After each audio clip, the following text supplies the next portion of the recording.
Welcome to Show Me Something Wrong, where each episode one of us chooses a movie to watch that the other hasn't seen. The movie is often obscure, usually odd, and always wrong. I'm Dave. I'm Guy, and today I've chosen the movie, and it is... Are you ready for this, Dave? Oh, God. Are you ready? Yeah. You're not ready for this. All right. And it is, okay, Night Evil Soul, a.k.a. Mao Yao, a.k.a. Cat Demon, Oh, I like that title. a.k.a. Wal Nyo's Grudge, Ooh. a.k.a. Wol Nyoy Han, probably said that wrong, a.k.a. Grudge of the Moon Lady, a.k.a. I'm going to butcher this one. It's probably honest. You fucking hell. You something in Chinese. Yu Niu Ji Hen, probably. Sounded good. I thought so. A.k.a. Hatred of the Moon Girl. A.k.a. Wol Nyoy Ui Han. Don't know where that's from. A.k.a. Wait, what did I get? Oh, here you go. A.k.a. last one. Moon Girl's Hate. Ooh. Yeah. That's my favorite of all the titles. From... Oh, God. maybe 1980. By someone from somewhere. But we'll get into that. Cue the music!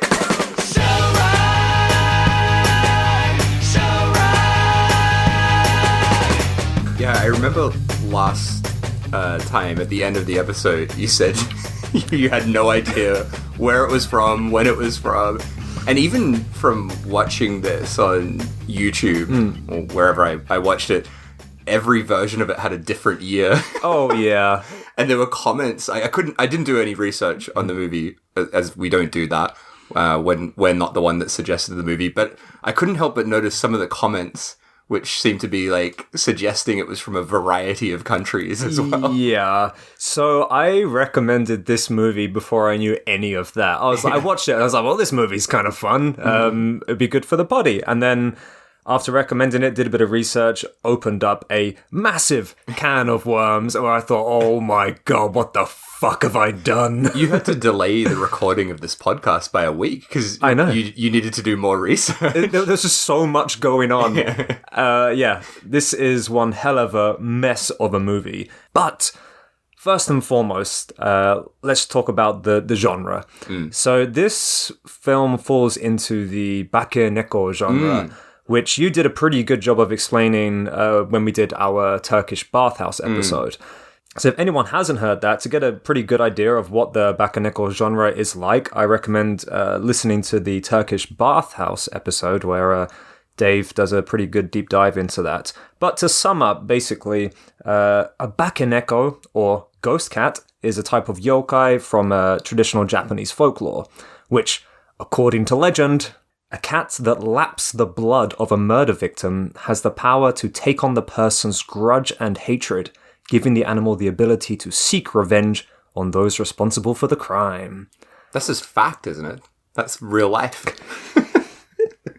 Don't let a cat lap the blood of a murdered person. I know, right? It's a standard thing we all know. We're all taught that when we're kids.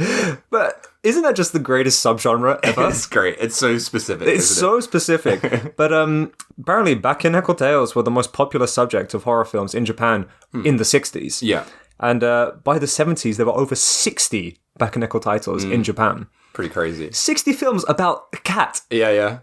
taking on a murder victim's hatred and taking revenge. It's the greatest subgenre in the world. The bakeneko genre, big from Japan. However, this is not a Japanese film.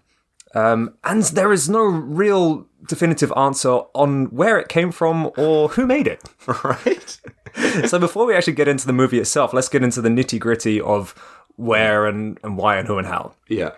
So, if it wasn't clear from my intro where I said probably half a dozen, if not more, AKAs, this is another Asian genre title whose credits, title, even the year it was made, who was involved in it, is completely different depending on the source, on which source you look at. So, according to the Hong Kong Movie Database, this is an entirely Taiwanese production, which was originally released as Mao Yao, which is Cat Demon, in 1980, made by 3 different people. Okay. According to the Hong Kong... Three directors. There were 3 directors, okay, according to the Hong Kong Movie Database, for this apparently Taiwanese production. So let's get into the 3 men involved. Okay. So first we have Taiwanese director Shen En-chin. And his other credits include The One-Armed Swordsman. Oh, really? And One-Arm Chivalry fights against One-Arm Chivalry. One-Armed Swordsman. That's a pretty well... Wait, is that a rip-off of a well-known film? Or is that the well-known film? I could not tell you. I think you better check it out. I don't know. I'm going to look it up while you keep going there. Okay. Well, you look it up, because then I'm going to move on to the next guy. So let's get the Taiwanese man out of the way first. What did you say his name was again? Shen En-chin. Okay, because there's a movie called The One-Armed Swordsman, which I've seen, and it's a great movie. Who's the director listed? It has Jimmy Wang Yu in it. You know, old mate Jimmy Wang Yu. Old mate Jimmy Wang Yu. Yeah, he's great. He's amazing. He's from The Man from Hong Kong, which of course he is a great movie. But that's directed by Chang Che. Oh. Who is a Shaw Brothers guy. Right. So... Probably different guy then. There's maybe another One-Armed Swordsman film? I don't know. There's 2 One-Armed Swordsman films. Between the 2 films, there are 2 arms. Wait, is there? Oh, God, I don't know. Let's not go down this rabbit hole. Okay, so that's the Taiwanese guy. Then the second man involved in this is a Hong Kong director. Hong Kong-based Man Bo To. And he has a few Bruce Lee exploitation movies under his belt. Okay. Have you ever delved into the Bruce Lee exploitation genre? I know of it, but I've not watched any. It's pretty fucking nuts. Yeah. So he's got a few of them, and a couple of genre titles such as Magic Curse, Devil Sorcery, and Devil Curse, which all sound pretty great. Magic Curse sounds familiar. I've not seen any of these other guys' films, and they are not easy to obtain, from what I've gathered. So that's the Hong Kong guy. Now, the third man involved, a Korean director. Oh, God. So this is so confusing. So Korean director In Sol Kim, who was a very popular genre filmmaker at the time, whose all of his other films are beautifully titled, such as Public Cemetery of Grudges. What a great title.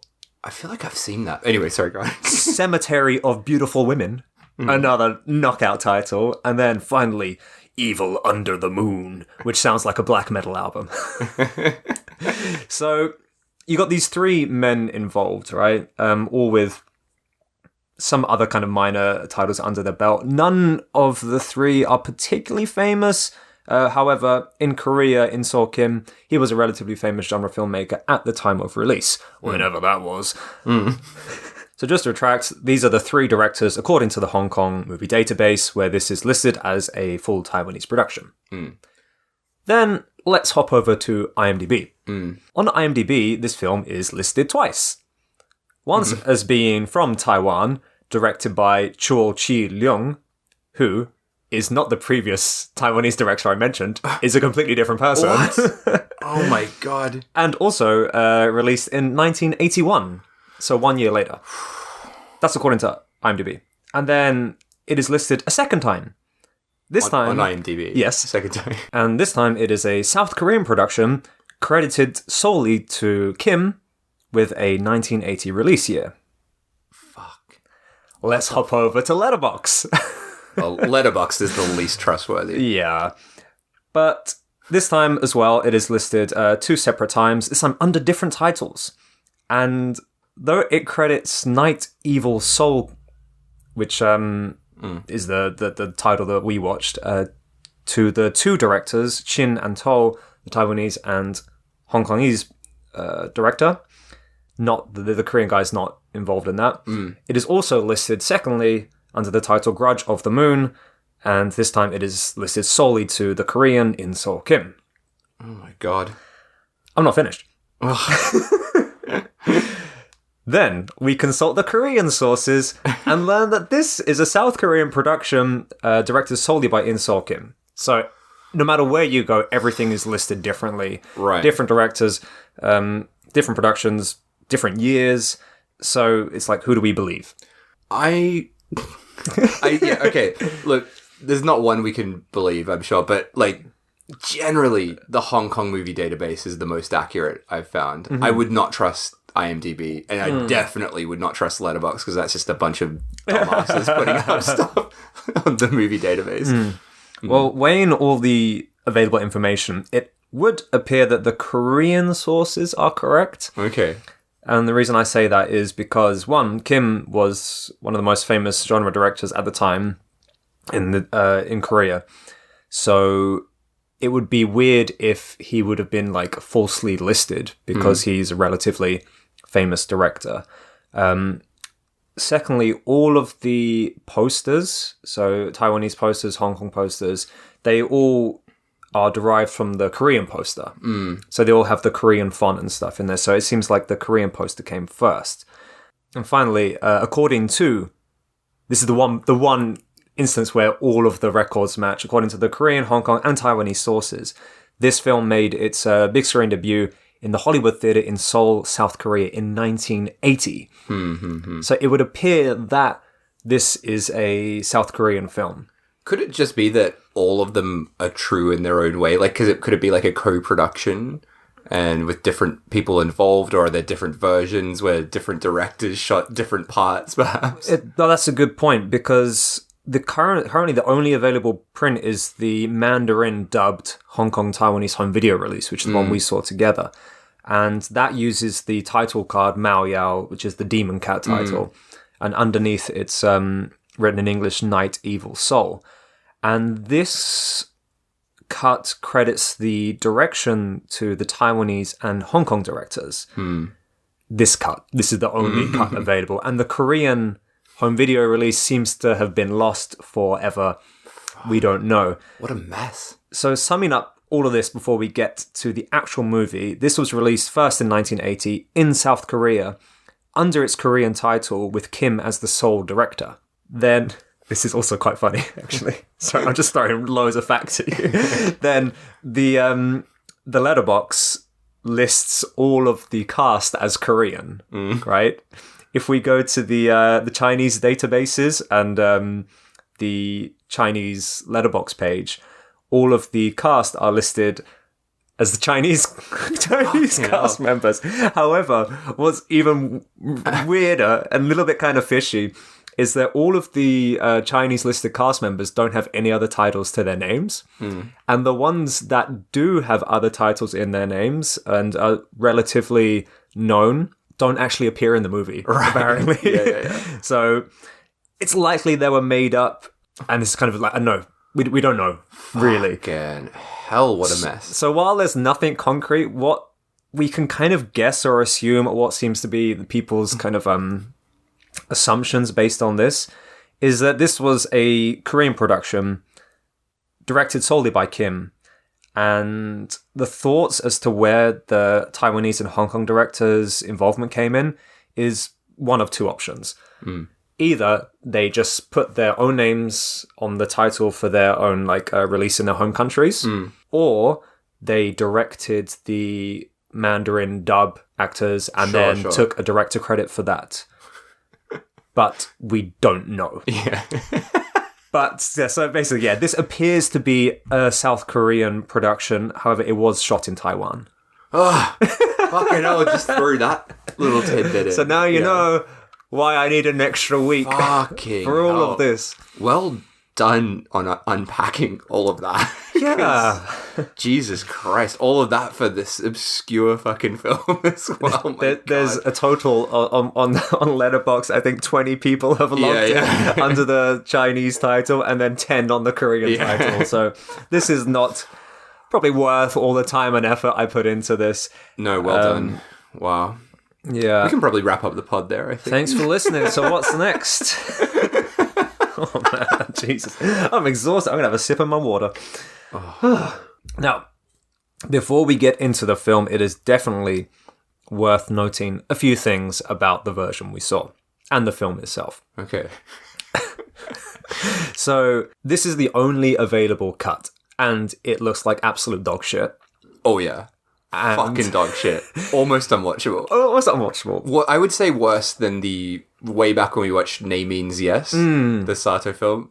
I think this print is even worse than that. And how would you describe the subtitles in this? Well, the subtitles are kind of... I've seen it before, right? When it's like a widescreen film that's been turned into 4:3 and the subtitles are just hacked off at the sides. So you kind of have to like infer like what comes before and after on the sides there. Very difficult to understand. Not only that, but the fucking subtitles are rapid fire. Like, they just blast out. There's a bit in this film, which we'll get to, where they're explaining really important stuff, and it's so quick, and half of it's not on the screen. So, awful. We get probably about 60, 65% of the subtitles. The rest are completely locked off. We have to guess what's being said. So that's the kind of the quality of the film that we're talking about today. And in terms of the film's style and themes, it's worth noting that this is a period piece. So this is set in... Somewhere. Korea. Taiwan. Who bloody knows? Who knows? In a very old village. Village. So everyone's wearing the old traditional clothes. Everyone has old traditional names. It's very difficult to decipher names. Who is who. But I have made a note in that, but we'll get to that... This film is so hard to decipher who is who that I actually had to watch it 3 fucking times. Oh, good on you. So the first time, well, maybe 2.5. So I watched it once, and I got about halfway through, and I'm like, I literally don't know what the fuck is going on in this film.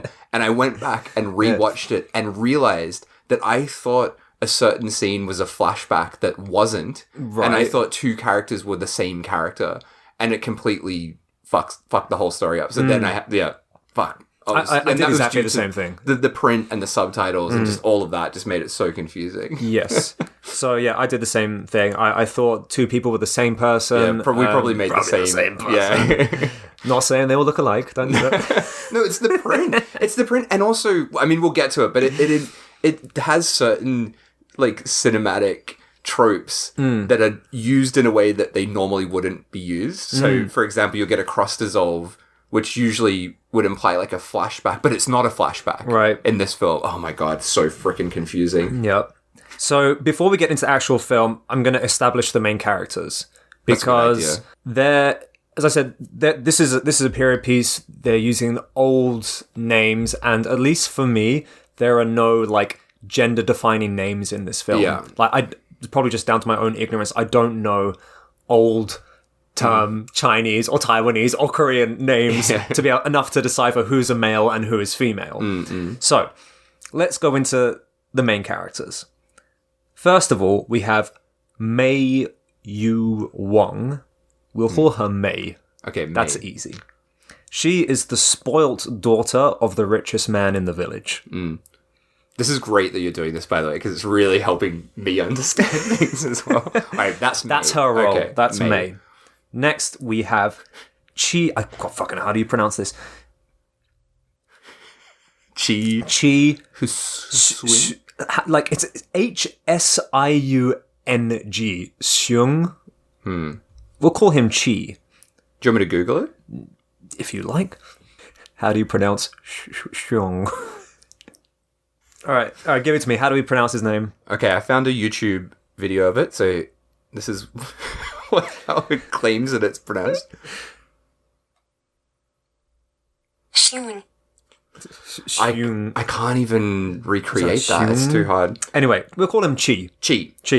So Chi Xiong, aka Chi, he is the male love interest in this film. The hunk. The hunk. The handsome Chi, the fella. And then we have, here we go. Hugh, I'm going to say, is how you say her name, who is his soon-to-be bride. Okay, Hugh. So we got Mei, spoiled rich girl, Chi, hunk of the village. Yeah. And then... hunk of the village. And then Hugh, who is soon-to-be bride. Soon-to-be bride. Yeah, okay. and it's kind of a love triangle type situation. Okay. So now that we've established the main characters... let's get into the fucking film. Good. Okay. Nice. So go ahead. Oh, fuck you. I already told you this before you recorded. My notes are a mess because I wrote these at 2 a.m. last night after a few beers, and I was watching the film in triple speed while I was taking the notes for the third time watching it. Okay, and this first scene, I watched this film 3 times. I don't know what this opening scene has to do with anything, but we've got a man. I don't know who it is. I don't think it's Chi, is it? It's not Chi. No. It's just a random dude. It's just a random man walking through a kind of snowy, wooded area, covered in blood. He's got scratches on his face. Very loud footsteps in the snow. That was the main thing I noticed. And then this woman in white with these kind of long, horrible cat claws starts attacking him. And they're about to have their big fight. He's got his sword out. And then we have a cat meow that interrupts the proceedings. This is going to be the first of about 1,000 cat meows that are all the same. And so we get this cat meow, and then we get a cat superimposed over the footage and bang into the title sequence. Oh, yeah. So that is a very odd opening scene.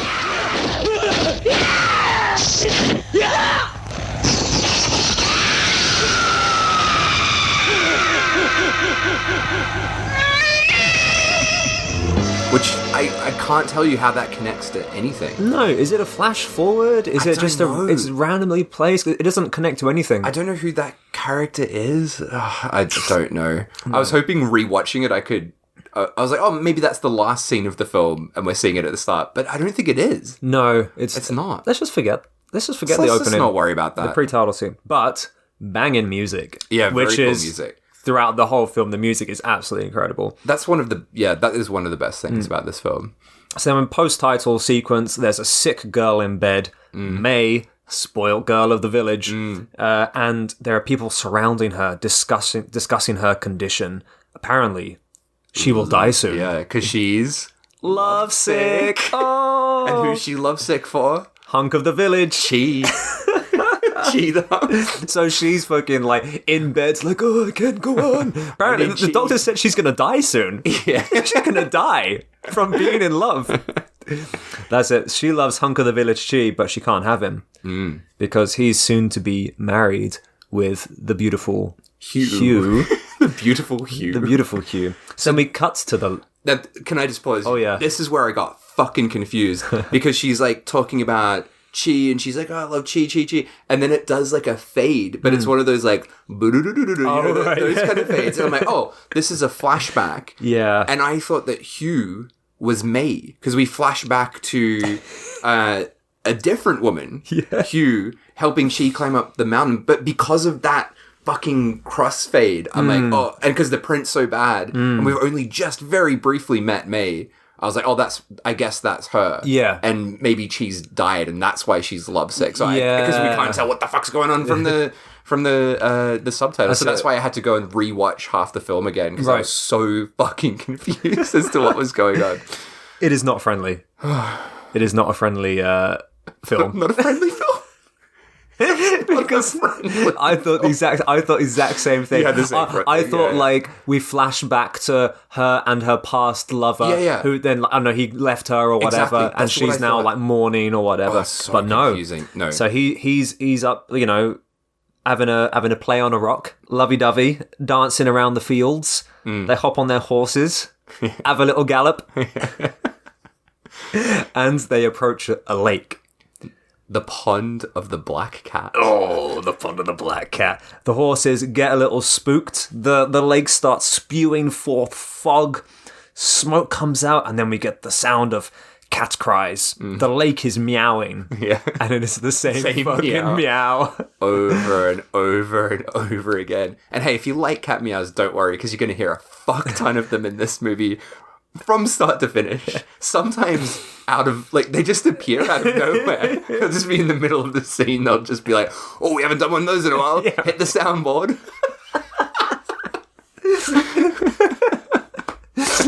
So the cat meows freak the horses. They fling the two off and run away. And then a storm rolls in.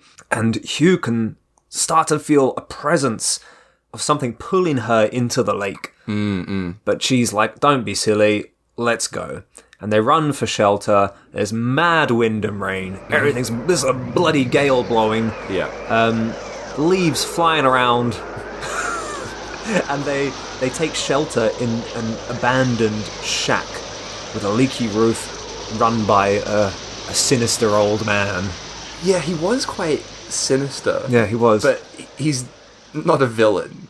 He's like, in a way, kind of the hero, another hero of the film, but he is quite, it's like, who is this guy? Yeah. Has he lured them in here? That was the kind of vibe I got the first time I watched it. Each time he just keeps getting, now it's like, now he's the hero, now he's my favorite character. It also doesn't help that he appears to be cooking a cat. He does cook a cat, Yeah. which I didn't realize until the second time I watched this. I was like, what is that? He's got on a stick, he seems to have a skewered, like, hairless cat. Yeah. That's quite grim. Yeah, he invites them in to warm themselves by the fire, and he has a shish kebabbed cat.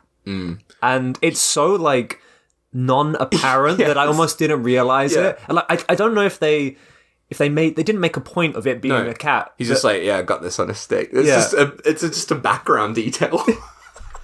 Just got this on a stick. Yeah. Which, I mean, I don't know, 1980s China or Taiwan, was that a thing? Well, I tell you what, with this film, we'll get to it soon. I've got massive fucking problems. I actually fucking hated this film. I've got big problems with this film, and it wouldn't surprise me if that was just a real dead cat. I'm sure it was, yeah. I have no doubt that this is a real cat. It's awful, yeah. So that's his dinner. Although, there's never a point of it. Like, he never eats it as well. He's just got it on the stick. Just waving it around. Yeah, and then the old man sets them down by the fire and begins to tell them the entire history of the pond. Yeah. Which where we get our backstory. Yeah, we flash back 100 years. 100 years. And this is actually a flashback at this point. This is him telling the story. And this is where it is just... It is... All this stuff is quite important information, but it's told so quickly with these awful subtitles. Basically, from what I could understand on the 3 viewings I had of this... I can tell you're loving it so far. A female shaman with a black cat used to live in this place 100 years ago, and she attracted the youths of the village, not like children, like young men. Don't. It's not that creepy. To make love with her, and then killed them after she shagged them. Yeah. Set her cat off to kill them. Basically, yeah. So we sort of see this witch woman, I guess you would call her, dancing about, doing some kind of ritual with all these like guys just be like, oh, this is great. Can you believe this? And I did love in this bit where she's like dancing around and all these horny guys are watching her, and then the camera like pans off to just this cat, black cat watching it, just like, oh, this is all right. He's got his tongue out. He's like, he's just watching these people dance. He's kind of into it as well.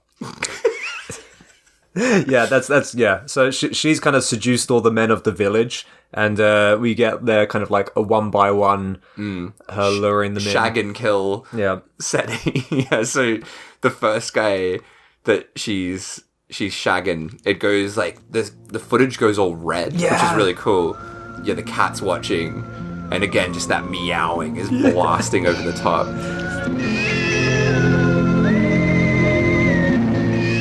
He leaves, very happy, big smile on his face. And then the cat follows him, right? No, he's like up in the tree. Oh yeah, that's right. He's watching from the tree. And he just fucking flies towards him. He flies towards him, lands on the guy's neck, like rips out his neck or something. The man's like rolling around on the floor, holding his neck. The cat scream meowing, and then it like flies back up into the tree. The footage is like reversed. Right? There's a lot of reverse footage going on. Reverse camera shenanigans. It's great. Yeah. I loved it.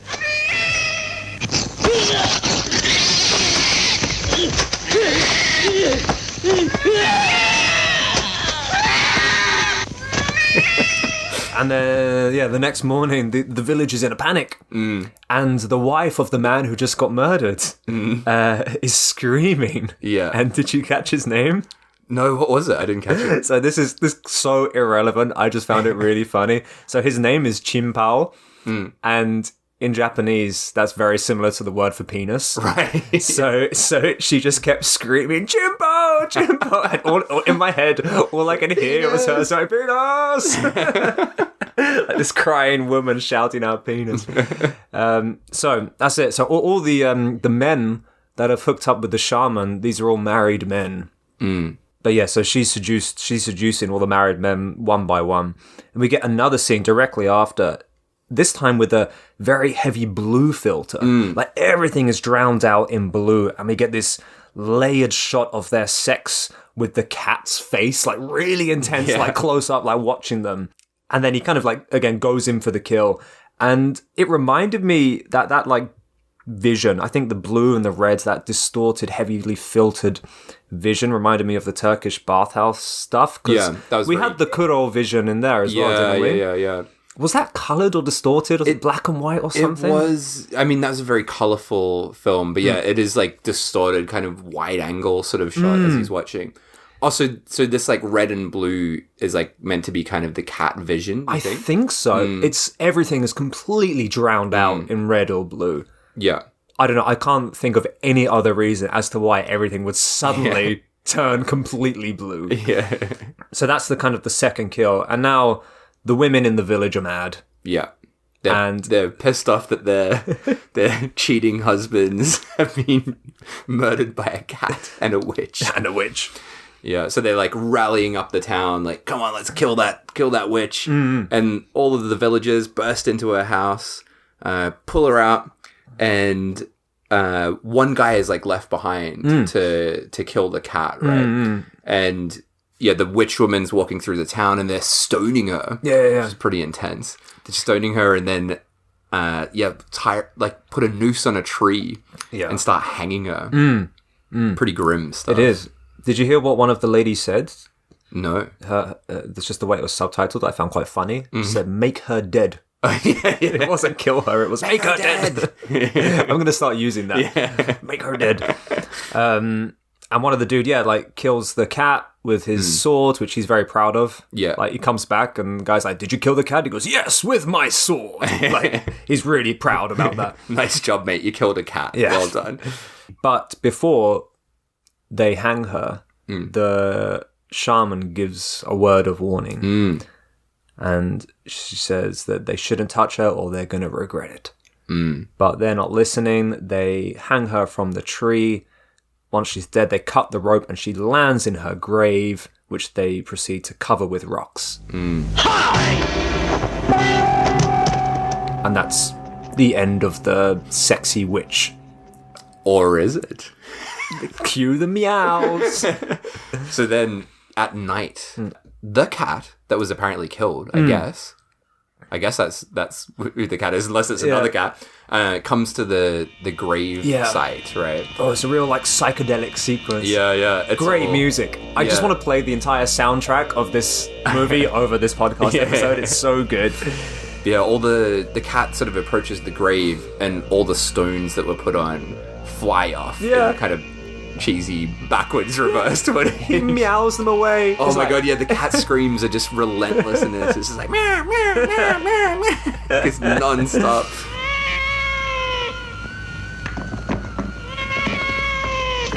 Oh boy. And then the grave cracks open. And yeah, she comes back to life. Yeah. And yeah, thunder is thundering all around that as she comes up, and she says that she's gonna get revenge, and she's empowering. This is what the subtitle says. Yeah. She's empowering the cat to seek revenge for her. Yeah. And then she blasts the cat with her powers, which is the old cheeky fog machine up the sleeve trick. Just get her blowing all this fog into the cat's face. He doesn't know what's going on. The whole time, this like sci-fi-esque music playing. Really cool. And then we get the most ridiculous scene ever. Which I think, before we talk about how this scene would have been achieved, I think that's another discussion. Let's talk about the scene itself and how effective it is for the movie. So the scene is established by cats just flying back and forth. I think the camera's pointing up into the sky, and you just get these shots of cats zooming over the top of the camera, and there's two dozen cats or Yeah. so. There's loads of them all just hanging out. All very, like, scruffy looking stray cats. Yeah, that just appear in the town. And go on a mass attack on the village. And they're flying at them, gouging at their necks, blood's running, the kitties are meowing. Yeah. And every time, like, one of the cats gets, like, thrown off, another, like, two just come flying at these people.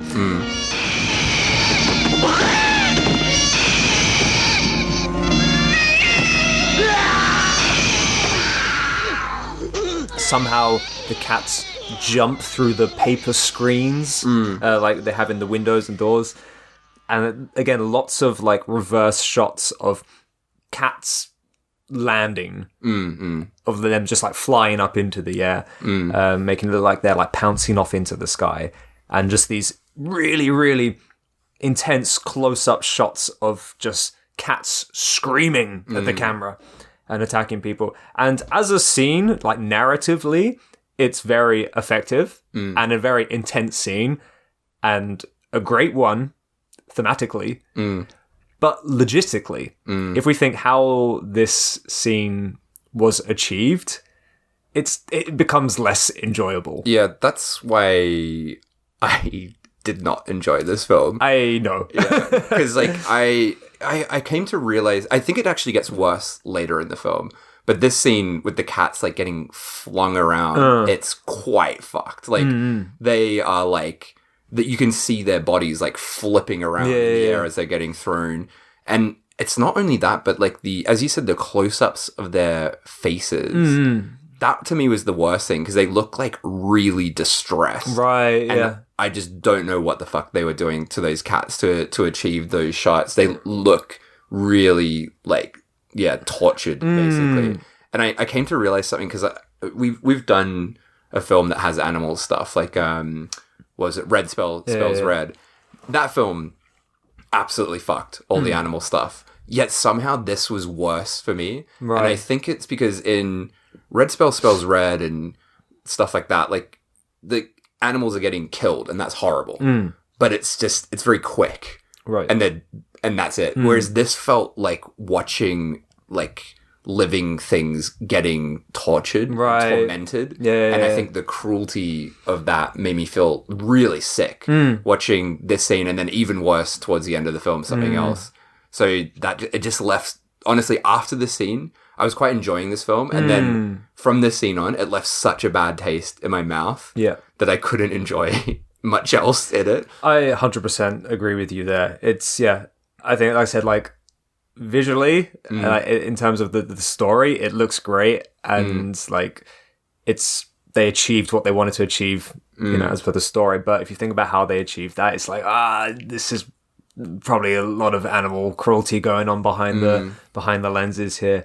Yeah, some of the angles that they were kind of just, like, flying around, it seems like it's literally people were just lobbing cats from off the camera onto the screen. Yeah. And I mean, we've even seen that before in a haunted Turkish bathhouse. The cat is getting flung about, but this feels much worse. This seemed more like kind of like violent, aggressive. I think the velocity that they were kind of like flying like around and flipping and stuff. Yeah, with like Turkish bathhouse, like Kuro, he was kind of picked up and the kind of gently like lobbed away. Like, and you could see his body's like stretched out as like a cat jumping, right? Whereas this, they're like kind of flinging about. It's quite awful. By the way, also not saying in Red Spells Red that it's fine that they killed all those animals. That wasn't the point I was trying to make with that. Didn't want to make it sound like that, but it's just more the extended, kind of cruelty of this made me feel very, very sick. Yeah. But as you said, though, like, you know, there's a lot of things like stylistically in the way this film's cut together that's really impressive. So it is a shame that it's got this awful aspect to it. That's it. I was loving it. I was like, this is great, and I was like, oh wait, no, it's not, because I know how they're making these shots. But yeah, it's as a scene, it's great. But the cats land on their feet. These ones did not look like they would have landed on their feet. That's their whole thing. They land on their feet. Also, the scene also looked like there was a lot of moments where the cats, they were like dead looking cats as well. Oh. Yeah, there's like bits where they flung about, and I'm like, that. I doesn't did not look right. notice that. And Really? even bits where like the village is like grabbing onto them, and you can like physically see them like really rolling about with these cats, then flinging them off them, and yeah, it was really grim. I was wondering, would they have had like puppets or something for those kind of rolling around scenes? I did not see any puppets in this Because I mean, the print, as we said, is so it's hard shit. to tell, but I just felt like also the time that it was made. That's it, and where it was and made. where it was made. Honestly, like I think they just would not have given a flying fuck about Flying cat. yeah, about a flying cat. Yeah, Yeah, it's a shame. Well, let's just end the episode there. There you go. So maybe don't watch this if you like cats. Yeah, I think it should come with a strong warning. So next day, there's the aftermath of dead bodies or mutilated by cats. There's a random little baby sitting alone next to a its corpse. dead parents, and a man with an umbrella on his head comes strolling along, and apparently he must be the wise man. He's the wise man of the village because he's got a big old lampshade hat. And I think bigger the lampshade, the wiser you are, right? Yeah. So that's why I wear that massive lampshade when I go out and about. So he knows what's happening. He knows exactly what's happened somehow Yeah. because he's a wise man with a big lampshade. Yeah. And he says they got to dig up the corpse of the witch and they got to burn it, and they got to and that will kind of break the curse. Why didn't they do that in the first place? Fucking idiots! Was he there when they were hanging it? Oh, he was in the umbrella shop. Biggest umbrella you've got, sir. So they dig up the corpse, burn it To a skeleton. to a skeleton. Yeah, pretty quickly. And then they scatter the ashes into the pond. I didn't even catch that. Okay. 3 times I didn't catch that all 3 times. Yeah, so they burn it into so it's literally just bones, and then I guess they ground it up, and then they scatter the ashes into the pond or throw it away. Stupid and that idea. is where the curse of the black cat pond comes into play, I think, because of that. And then we cut back to current times. So the old man telling them the story. Current times being the olden times. Oh yeah, so it's less old times. less old times. But the young couple, they don't believe it. They're just like, whatever, old man. Even though they heard that cat meow. Yeah, and she felt something drag her into the river. And the horses were fucking panicked about that. Yeah, Should always trust when a horse is spooked. that's true. Horses don't get spooked for no reason. Yeah. That's what they say about horses. So what happens next? Where are we? For more horse content, head back to Nay Means Yes. Give that a listen. Oh, For all the Jesus. horse lovers out there. Oh man. Oh no. The old man also says in this bit that he's waiting for a duel with the black cat. Oh, did he say that? Yeah. He's like, I've just been waiting for a duel with this black cat. Which is a nice little, preview of what we're going to see Oh yeah. later on. So the next sequence of scenes is a little bit of a shambles. Oh, fuck, mate. There's So- 2 characters in this. I don't know what their point was at all. So if you don't mind, I'm going to speed run through this Okay. point because it took me so long to figure out what was going on and none of it is that exciting. Yeah. So basically, the lovesick girl, May, suddenly wakes up and she's like, she has to get her man back, even if it kills her. There's some real, hammy acting going on. She's like, ugh, fucking idiot. Our lovebirds, Chi and Hui. Hugh. Let's just go with Hugh. Hugh. That's easier to say. The way you said it then, it looked like your soul left your body as you said that. I think I stepped on a crack. They're all lovey-dovey, all smiles and giggles, lovely glances back and forth. Very lovely. But they don't realize forces are conspiring against them. The spoilt daughter, May, daughter of the wealthiest man in the village, she's lovesick. Did I already say that? No, it's just, I love the way you're concentrating so hard to explain this. I'm sorry. She refuses to get out of bed until she can have him back.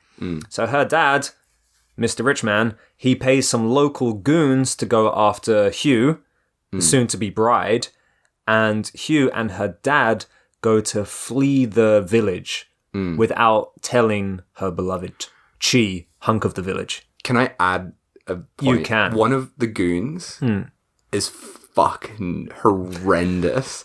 He has like, I don't know if it's makeup. I feel bad if it's not makeup. But he's got this massive wart on his face that even in this terrible print, I'm like, fuck, that's I was like, what is that? It's massive. And he's such an upsetting character. Yeah. He's like this rapey fucking wart-faced goon. Oh my god, he's awful. Yeah. Anyway. So Hugh and Hugh's dad Yes. are escaping the village. That's right. And Chi, he doesn't know that they've gone, so he's running around like a madman trying to find her. But now that Hugh is out of the picture, Chi, hunk of the village, is available for the spoiled brat mate. Now, unfortunately for our mate Hugh, the goons catch up to her and her father. The dad gets slashed to death with a big old sword. By the hideous, rapey, wart-faced Wartman. goon. Yep. Wartman. Let's call him Wartman. That's great. Wartman. And chase ensues. And enter the river frolicking scene. This is not frolicking. Oh, they're having a little Fucking splash. hell. They're having a splash.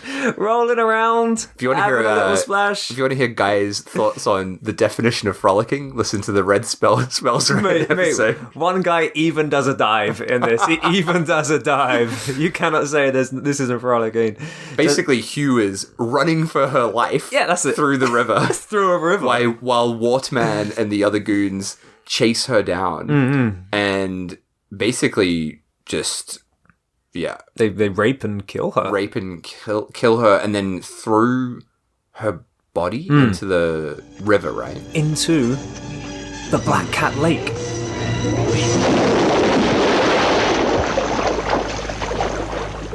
Is that what it was? That's what it was. Oh, okay, all right. So they kill her in the river and then throw it into the pond. That's the one. Okay, Yeah. all right, okay, gotcha. For some reason.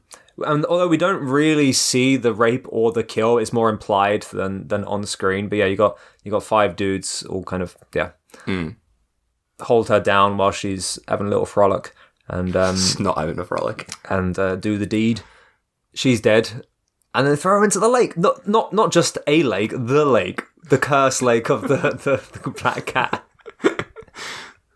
Why is it so? I don't know why I'm finding this so funny. Just the intensity in which you're telling it's so funny.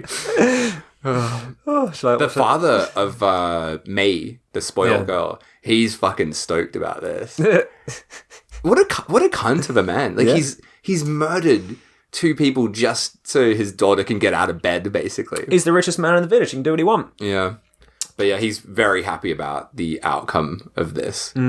But Chi is not happy. Oh, poor Chi. Yeah, he is. Because he doesn't know that Hugh has been murdered. Yeah. And he just thinks that she's randomly left him. So he's drinking like crazy with his mate, who's also a hunk. Oh, there's plenty of hunks in this second village. hunk of the village. Christ, take me back to Yeah. whatever year this was. Oh, fuck.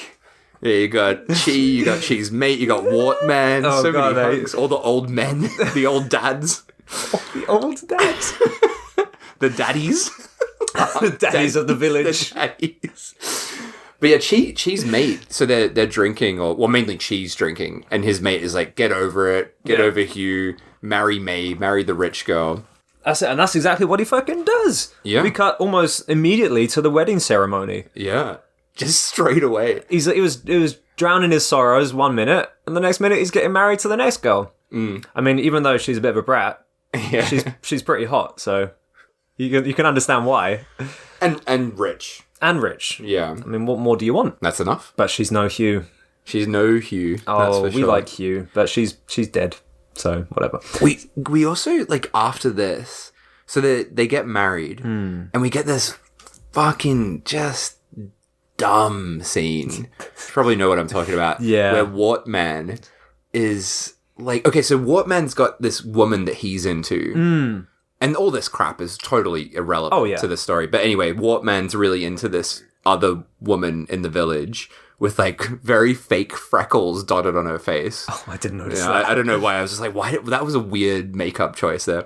But the freckle woman is watching through a hole in the wall, watching the newly married couple. Yeah, it's like a ceremony? Or Yeah, like some ceremony of them. And meanwhile, Wartman is behind her, feeling up her ass. Yeah. But then he's like closing his eyes. In total ecstasy. Yeah, he's full loving ecstasy, it. touching her butt. And then she is like, oh, this sucks, and grabs a wooden bowl, and puts it over her butt, and he just continues to, like, touch the bowl, thinking it's her butt. But that is just totally It's so irrelevant. It's like some dumb comic relief scene, which is so pointless and not even funny. Yeah, I mean, I feel like when I described it, it does sound pretty funny, though. But it isn't funny. In the moment, I was just like, what the fuck is this crap? It's so out of nowhere. You're like, oh, suddenly we're watching a guy fondle a bowl, and are we supposed to laugh? Yeah. I was slapping my knees with laughter. You're fondling all the bowls. While watching the scene. Trying to grab me a bowl. I'm getting involved in this. That'd be quite a funny fetish to have, like, you're just into feeling up bowls. God, you couldn't go to a restaurant, could you? God. Can you imagine? Yeah, ramen. Could never have ramen. Imagine the salad bowl gets passed around, and you just fucking cream your pants right there and then.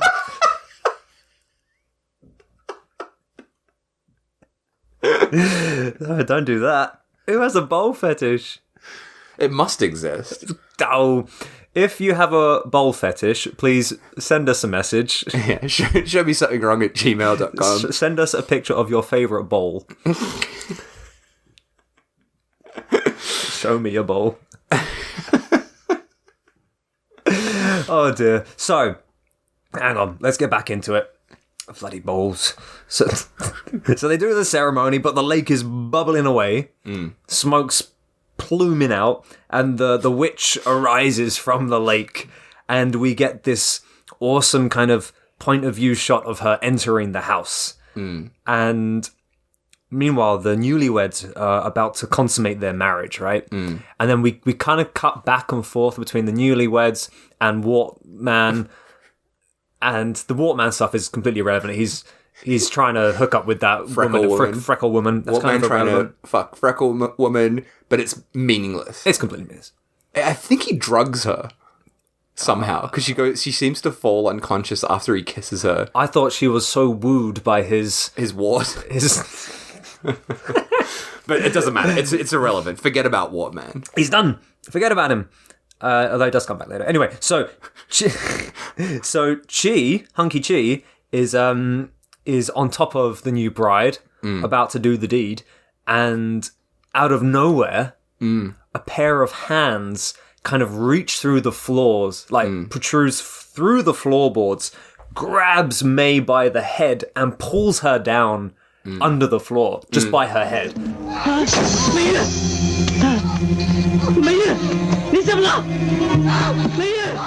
From her like her shoulders, body, torso is still on the ground floor, and just her head is kind of hanging upside down. Yeah, it's a great shot. It's the best part of the whole film, and not just any hands as well, right? They're the clawed cat hands. Yeah. So the shaman is kind of under the floor somehow, strangling her from below. She is trying to pull her up, and the shaman now kind of cat-like reveals her pair of fangs, which she sinks into the neck of May. And again, it's all like beautifully lit, very blue. The Bakeneko makeup is probably the first time we really see it up in close, and it's pretty cool. Yeah, it's good. It's a great design, actually. Definitely better than Haunted Turkish Bathhouse. Yes. The glamour cat. It's less glam, isn't it? I guess this is more traditional Bakeneko style. She looks awesome. So anyway, she bites her, kills her. She pulls up her lifeless body back up through the floor. And now somehow the shaman is on the other side of the paper screen. And we get the classic Bakeneko silhouette shot through the screen of her like showing her claws and meowing, I'm sure. meowing, I'm sure. I'm sure there's a lot of fucking meowing. There's a lot of meows. I stopped writing notes about meows after a while because it's relentless. So after the ghost cat demon shaman woman has killed May, she heads outside and she chases after her, and they have not quite a fight, right? Not yet, but a few sword swings and whatnot. And was I seeing things, or is there a shot, because the print's so bad it's hard to tell, but is there a shot where you see the ghost cat demon and it kind of has a cut of her with a full cat head? Yes. Like a weird puppety cat head. Yes. Like very briefly, right? It's almost, like furry-esque. It's like full-on cat head. Yeah. And like black cat claws and stuff. Not the Bakaneko classic style. It's a full-on cat woman now. Furry cat. Very brief. Yeah. But that also appears later as well. But you're right, yeah. But as you said, the print is so shit. You kind of so hard to tell. Squinting your eyes to try and figure out what you're actually looking at. You can only really make out the eyes, right? And then but it's quite an odd shot. Yeah, good one though. So then from the pond, right? Hugh, we thought that she had been killed, but she walks out from the demon pond. Hugh's body comes rising out of the black cat lake, and the shaman's body kind of walks out of her body. Yeah. So it's like this double kind of cross footage where one body leaves the other body, and the shaman basically has taken control of Hugh's body, but is putting her spirit inside of it to take revenge for the both of them. Yeah. Double whammy. Basically. So she tells her... Sorry, so dumb. Yeah, double whammy. Classic double whammy. So she tells her all of this before sinking back into the pond. So now, so it's basically Hugh is alive and well, but her body... I wouldn't say she's well. Well, she's not dead. She's weller than dead. Better than dead. But her body is possessed by the spirit of the shaman. And then so she kind of just passes out on the bank of the lake. And from here, the town is once again, not town, the village is up in arms. They don't know what's going on. Word is... I don't know why that's trying to find to me. I don't know what's going on. I don't know what's going on. Word gets May's around. dead. The bride's been murdered. Hugh's body gets discovered. The rich guy, the king of the village, he's angry at the goon for not killing her properly and lying to him. It's a mess. The town is up in arms. He seems very... this was another thing that confused me. I didn't realize May was dead. Like, the rich girl was dead. Yeah. Because no one seems to really give that much of a fuck. Like, That's the dad's more angry at the wart man for not killing Hugh. He's like, fucking hell, now my daughter's dead. He doesn't really care. Like, he's kind of like, whatever. He's more concerned about the money he paid to the goon. Yeah. Yeah, you're right. It was very confusing. The May's story kind of just ends there and never really she's gets dead. mentioned That's it. ever again. She didn't deserve that. She wasn't aware of the plan, right? The plan. I don't know. Yeah, like the dad's dodgy plan. Maybe not. She's happy. So Chi's got his lovely bride back, Hugh, who we like. May, the brat, she's dead, so bollocks to her. He nurses the sick Hugh back to health. Somewhat. She looks very much dead. She kind of remains in an unconscious state, right? But he's happy. He's all right. He's happy. He's done well. So basically, hang on. He was gonna marry Hugh. She disappeared. Yeah. He married someone else. She died. Yeah. And then Now Hugh's back. Hugh's back, but She's kind of a unconscious. demon. And a demon. She's a bloody cat. She's a cat. Oh, gee. But he's kind of gone through it, hasn't he? Yeah, he's had it rough. Oh, gee. That's hunk life for you. Oh, Hunk of the village, you know. You got to pay the price to be the hunk of the village. no envy here. Oh, boy. But yeah, the father and mother of May are very spooked. They're like, fuck, what's going on? Like, our daughter's being killed. We're in trouble. Like, and they seem much more concerned about themselves than the fact that their daughter has just been killed. And yeah, the pond starts bubbling again. I'm sure there's some cat meows here. Oh. And yeah, Hugh is possessed again. And she wakes up and she's gone all pale and frightening. And at this point, I was like, fuck, Hugh looks a lot like Michael Jackson. And it wasn't just me that thought that. I was thinking that, and then Tana walked in this scene, and she's like, fuck, is that Michael Jackson? It might be like the way that she's lit from underneath with the pale makeup.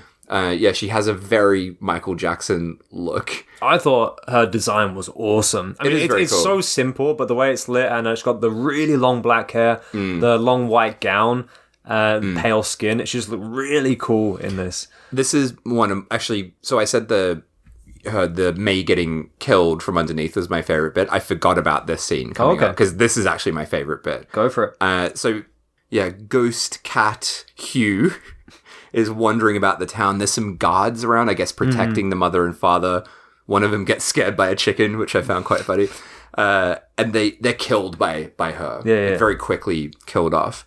But then we get this awesome shot of her long black hair kind of moving through the village, like on the ground, like possessed hair. Oh, yes. And it goes into where the father is, sort of underneath the door, and then starts to attack and suffocate him. But I was like, fuck, that's really cool. It feels really ahead of its time, that kind of spooky ghost hair kind of thing. It feels like, I always associate that with like late 90s, early 2000 J-horror sort of stuff. I wonder if this is, have you ever seen this kind of thing in any other films from before this? Something from 1980, no. Yeah, so I was like, wow, this is a very, kind of preempting something that's going to be a thing like 20 years later in Japanese cinema. The point, yeah, that was really cool. But yeah, the hair starts to... kind of homes in on him. Yeah, homes in on him, starts to attack him.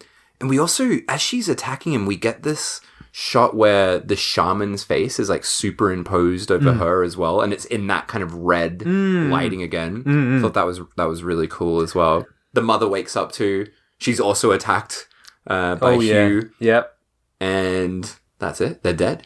That attack, so going back to the hair, that's cool. also my favorite scene. The way it kind of like squeezes through the cracks of the doors, and you get those like bird's eye shots of it kind of homing in around the guy from all directions. Like I said, it looked absolutely amazing. Very cool. And death by hair. And that's when he's all kind of like entangled, he can't move, he's kind of essentially drowning in hair. And you get that shot of it kind of panning across the floor and then up to Hugh as it's like still attached to her head. It's genuinely creepy as well. There's not much in this film that's genuinely creepy, but that bit really was. Yeah, it was really cool. And then when the mum gets killed as well, so she's like in her room or whatever, there's spooky shenanigans going on. She looks up and there's like a cat in the rafters. Oh, yeah. And then when she looks up again, it's the shaman, and she kind of drops down from above. And that's a great shot.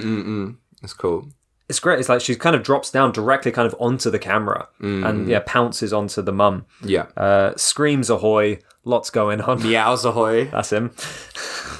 Cats.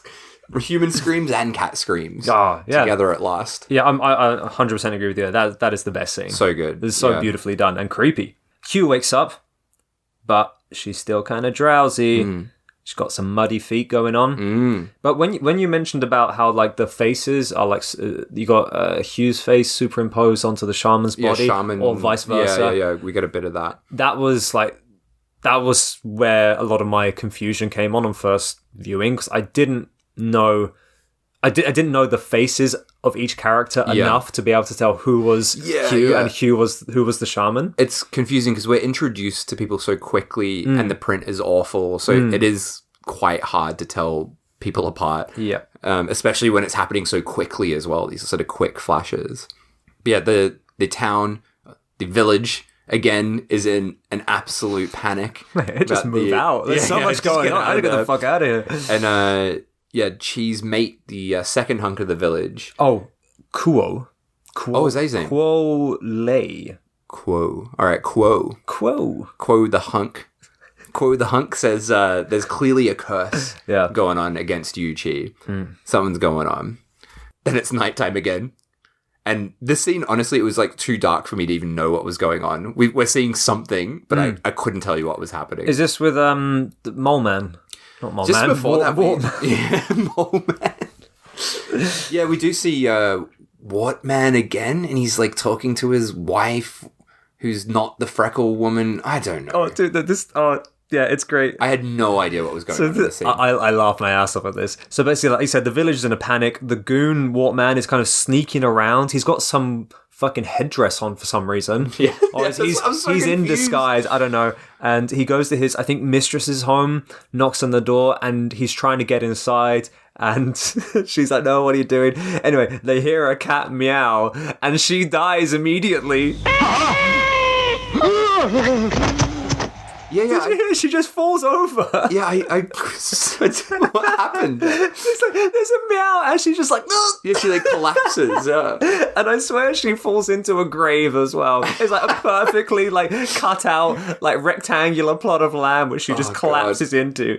But the way she falls it's like so stiff. Yeah, She's like- I was so confused by what happened. I thought he had pushed her over or something. Oh my god! the meow So kills her. she just has a heart attack on the spot or something. And just falls over. He runs off. Once we get the crazy wind blowing, it blows him down to the ground.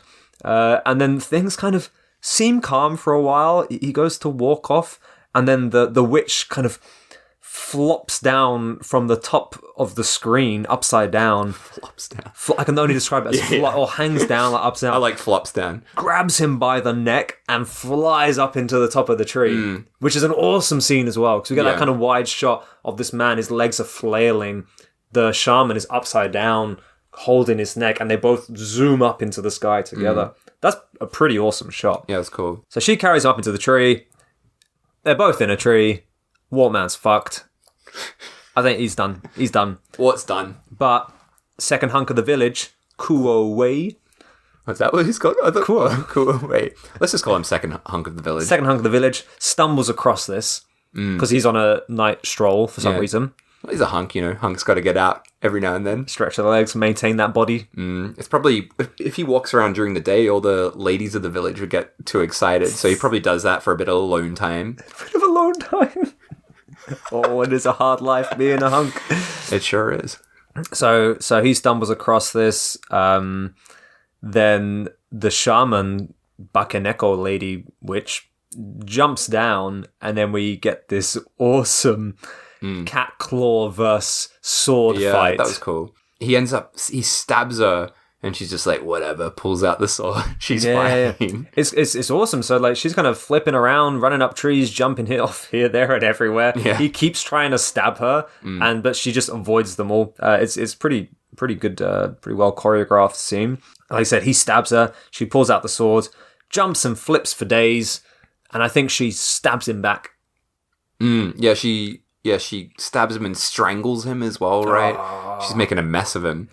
Yeah, then we hear a cock crowing, right? That's Announcing that it's Announcing daytime. that it's day. Yeah. I think that's what I heard, right? It seems to be implying that daylight is on the way. So the ghost demon Hugh kind of stops killing the second hunk kind of midway through. Can they only come out at night? Is that a thing? I guess so, yeah. Well, Is that a thing? yeah, that would make sense. I guess. Yeah. It never occurred to me. Yeah, and then she goes back to the home, sort of like kind of in a trance, right? Oh, And that makes lies sense. down in the bed. Yeah. Yeah, so Hugh's back in the bed, no longer possessed, I guess, because it's morning time. And then second hunk of the village comes sort of half dead over to see Chi, and he's telling Chi like, your fiance Hugh, she's the cat demon, and you got to kill that wicked spirit. Yeah. He's not having any of it though, isn't he? He's smitten. Yeah, and then he dies. Yeah, Not Chi, cool. second hunk. Whoa, second hunk of the village dies. In many ways, he was the best hunk of the village. We like Hugh. He was always looking out for Chi. He was a nice guy. Underrated hunk. Yeah. But he manages to mutter his last words. Kill Hugh. Kill Hugh. Yeah, and then he's like, "Ugh," dead. But Chi's a bit useless, isn't he? So once again, we get the spirit of the shaman rising from the body of Hugh, kind of goes floating off into the village, and Chi does a terrible job at trying to kill Hugh. Yeah, he sort of goes to do it, and he can't bring himself to do it. It's the love of his life. I know, and he's been through so much. Yeah. Come on. She's just come back from the dead, and now he's got to kill her again. Yeah. Yeah. I get it. I get it, Chi. Chi, I get it. So then the sinister old man from the start, right? Oh, yeah. So he shows up again. The cat eater. And he's like, finally, the duel I've been waiting for. The duel with the cat. Whenever he said that, I was just imagining him literally having a duel with just a normal house cat. I mean, there was pplenty of that going on already in this film. Yeah. So that's it. So he knows how to save her. He knows what's happened. He says she's been cursed by the cat, and him and she set out a plan to save her. So they seal the room shut with these kind of sacred talismans, and the old man is inside next to her whilst doing some chanting with this rosemary. She's right? all like tied up. Right? Yeah, she's all bound. Yeah, and she is outside, kind of just waiting for I don't know what. He's just outside. Yeah, he's not allowed in. He's having a break. Yeah, and he's having a break, having a cig. And the old man says, like, whatever you hear, don't come in. You know. You can't trust what she says. Yeah. Classic exorcism move, you know? It's I really like this scene as well, actually, because Hugh is just, like, freaking out, like, as this, you know, old man's chanting all this stuff.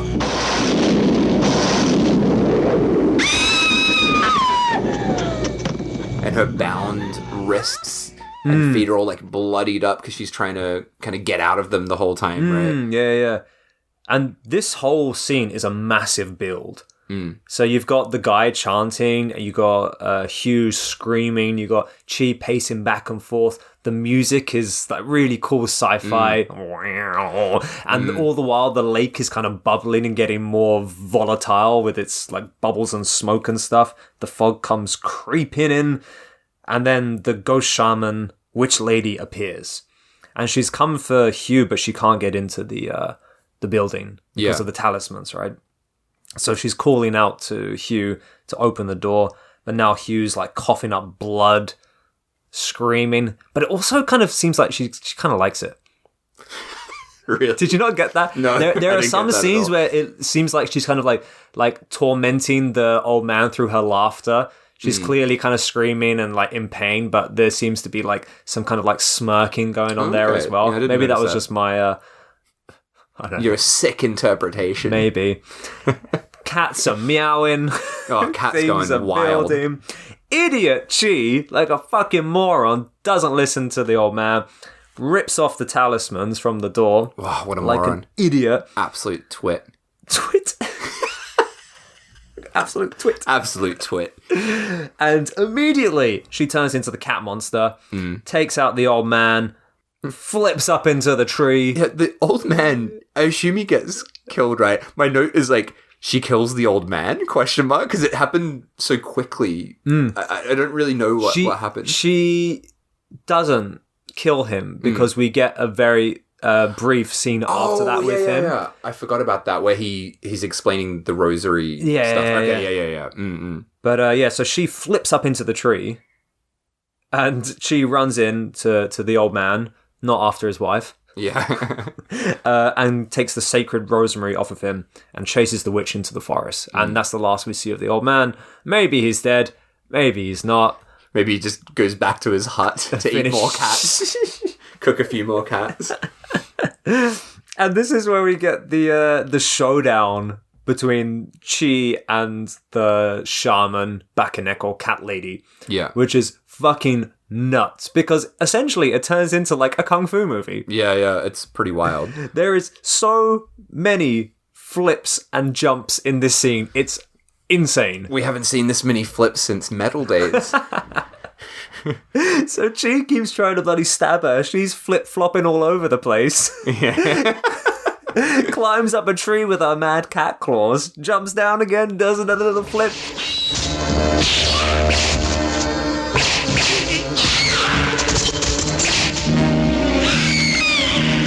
Flippity flops over there. Yeah. She's running after her like a madman, can't land a hit on her to save his life. It's great. And then we get that kind of reveal shot now of her with these massive cat-like teeth, which look like they're like dollar store vampire teeth. They're sort of like half hanging out. You know, you can see her normal teeth behind. Yeah. And then she turns into the black cat, right? And attacks Chi. Yeah. And that's when he manages to get the rosaries, not around her, but around the cat, right? Yeah. Which is her, because she's turned into the cat. If I could make sense of that, yeah. There are lots of shots of her just changing form. Yeah. So you'll get her in the Bakaneko form, like flippity flopping around, and then we'll just get a shot of a house cat flying around. Yeah. And then she changes it into the actual giant monster cat. Yeah. It's between those three things. Yeah. Baffling. It's not like a sequential. It's all over the It's shop. just keep going back and forth. Somehow he gets the sacred rosemary on the cat, lobs him up into the air, and now she's back in human form, powerless with the rosemary on her. She stabs her, mad, smoky, psychedelic madness going on. Like, it's just chaos. Yeah. It's chaos, and there's so much smoke. Everything is completely engulfed in smoke. She's screaming, cats are meowing. This was the bit that upset me the most. Okay. Because, like, I think, like, the cat flinging around stuff, like, that's the more obvious, like, cat torture stuff. Yeah. But, like, this bit, there was that shot of the cat, and he's, like, bound up on something. And, because they're cutting between her sort of screaming and with smoke everywhere, but they also cut to the cat, and there's, like, smoke all around the cat. And the look of, like, panic on that cat's face really stressed me. Like, it was so distressing to watch. And that, to me, upset me even more than the cat flinging stuff, because it felt like, I'm like, what the fuck are they doing to that cat off camera? Because it's just, like, sort of on its face with all this smoke coming up. And I found that awful. I didn't even notice that. I was, like... I think I noticed it more the second time watching it through, because like first time, as you say, it's like so fast, all the cutting, but yeah, that was not right. That looked for me grim. It seemed like, because it was a cat, I mean, yeah, it was engulfed in smoke. There's a cat with the rosemary kind of necklace on, and it looked like it was kind of just like chewing it. It kind of had it in its mouth, and it was just kind of like sometimes it does, and then other shots it just like looked like wide-eyed pure terror. Like it was pretty awful. Yeah, right. Did not enjoy that. No. But yeah, it's absolute fucking chaos. This It last is, and scene. it's so long and so much screaming and meowing and smoke and the eyes and the mouth of the cat are like illuminated in red. It's got these awesome red filters. It is a long scene of just not really much apart from screaming and smoke, and then they explode. Yeah, They explode, Dave. Yeah. They blow up.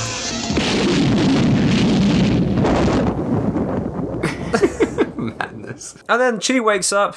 The body of Hugh is dead on the floor with his sword in her chest. The mad wind comes blowing back in. Really Blows her cool into shot. blows her into a skeleton. Just erodes her body away into nothing. And yeah, it's like first skeleton and then nothing, right? Yeah. And then just like at the abrupt end, this is like the end. Just like pops onto the screen so like abruptly. I love it, like, because you got the music through that scene, and it's kind of just like quite calm music, like wrapping up music, and then there's a short like pause, and it's like boom, and it's like end. Yeah, very abrupt. Yeah, and that's it. That's the film. That's it. No end credits. What a film, huh? What a film! Like we spoke about, the clear cruelty that went on in this film is horrible, and it definitely takes the fun out of the viewing. But that aside, I thought this was a great movie and really enjoyable, and the way they pulled off a lot of the effects and the stylistic choices with the heavy filters and the weird like coming out of each other's bodies, I thought was awesome. I love that shit. Yeah, it's a hard one to judge because I think say red spells red. That film, we talked about that being quite a deeply evil film. So all of the animal stuff in that, while horrible, kind of feels part of this evil fucking nightmare film. Whereas this film is like a very silly film. It's like a silly ghost cat film. Yeah. And then the animal stuff is just so jarringly awful. Yeah, I don't know. I don't really know how I feel about this film because I liked all of that stuff, but yeah, the animal stuff, it just, like, from that quite early scene, just really left such a bad taste that I was, like, struggling to enjoy anything else because I was just so pissed off after that scene. So, yeah, I don't know. But there are, like, great moments in this. Like, the hair bit is really fucking amazing. And the bit with with May getting killed from underneath the floorboards. Oh, yeah. Those two scenes are absolutely amazing. So I feel like my recommendation for this film would be just flick through to those two scenes and just watch them. Because there's also so much nonsense in this film. Yeah. Like all the Wart Man stuff. It's got a lot, for a film that's only like 80 something minutes long, it's got a lot of filler as well. It does. But yeah. I don't know. I mean, I'm not that familiar with the Bakeneko genre itself. I've not seen that many titles to be able to put this somewhere, like, you know, rank wise. Yeah. But I'm sure there are better Bakeneko definitely, films. yeah. But that being said, I didn't think this was a bad one. Yeah. It's still got great elements if you ignore the horrible shit in it. It's also kind of interesting to see a Bakeneko film that's not Japanese as well. Because it does have all of the same tropes that the Japanese ones have. Yeah. But it doesn't feel like a Japanese film at all. No. Which makes it quite interesting to see those in a different lens, basically. Yeah. Not that we know where it's from, but wherever it might be from, I think, like, of course, the with the cat stuff in mind, this is a hard one to recommend. But not only that, one of the big problems that come from this is the terrible quality of the only available print. So this is the only available print with English subtitles. As you said before, it's completely cut off. So not only is the print terrible, you're not getting all the information. Not only that, it appears to have been re-edited at some point. So there's a lot of kind of jarring cuts. And it appears that these cuts appear when there is, like, a kill or maybe some nudity, like when the shamans offer one of the villagemen. You don't ever really see any sex scenes. And even though we do get the kills, there's never anything too graphic. But when I notice there is, like, a jarring scene, it seems to be around those areas. So I'm wondering if the original was more graphic, more with more sex scenes, etc., that just got cut out for this Mandarin home video release. Yeah. So with that in mind, it's difficult to recommend this film. But I did enjoy it. It's also very easy to find. It's just on YouTube. Right? Yeah, but I really hope that it does get re-released. It probably won't. I don't think it will. Or at least another print surface. Yeah. You know, I think it's a good enough film to warrant a better cut being available. I can't really see that happening because it obviously has quite a demented production history. So I imagine it would be quite hard to, like, source a print. And also I think the added element of the horrible cat stuff, I think, would put off a lot of companies, and rightly so, from releasing it.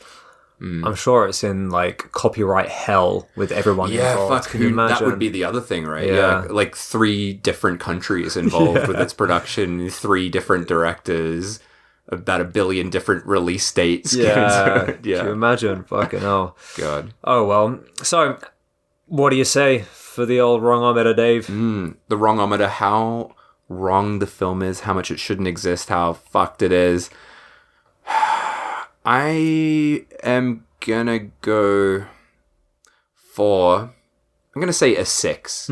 Because it's honestly not too wildly different from other Bakeneko films I've seen. And the only thing that really ramps up how fucked it is the cat cruelty stuff. Yeah. Which I don't really want to give it too many points for, because it's just like, that's just fucked. And I don't know. So yeah, I'm gonna go for a 6. I'm gonna go 6 as well. I was thinking to do like a 5 because you said, like, thematically the only really wrong thing is the cats being flung around. But I think the production history That's it true. is just gives That adds to it. Yeah, I'm gonna give it a 6 just because of how fucking messy this was production wise. So yeah, that's me. We'll give it a 6. 2 6s. Nice. So what we got planned for next time, David? Okay, next time we've got a very special episode. Yeah. But next week we're talking about Limbo Limbo. from 1999. Cool. Directed by Tina Kraus. Cool. I'm not sure if you know who that is. I've heard of her. You've heard the name? Yeah. I can't pinpoint her though. Well, she's going to be on next episode. So I've already recorded a massively long interview Oh with wow, her. we got a guest. Yeah, kind of. Like, it's just going to be clips of her talking like we did for the Bucks Party Cool. episode. Nice. But, I talked to her last week and it was fucking great. So got a lot of... It might be quite a long episode, Alright. even though the movie's only 50 minutes long. Oh, okay, that'll balance out then. Yeah. So yeah, next time, Limbo from 1999. If you want to watch it before you listen to the episode, it is very easily available. It's out on Blu-ray, so you should grab that Blu-ray. It's a really good Blu-ray as well. So that's what we're doing. Limbo. There you go, Limbo. So With Tina Kraus. with Tina Kraus. Oh yeah. So as always, please follow us on Twitter at SMSW Podcast. And if you want, you can send us an email at showmesomethingwrong@gmail.com and leave us a review. Just leave us a review. Go to Apple Podcasts. Leave us a review. Only 5 stars. Just kind reviews. And Please don't forget to send us a picture of your favorite bowl oh yeah, if you have a bowl fetish. looking forward to all those bowl pics. Send us the bowls. Bowl pics.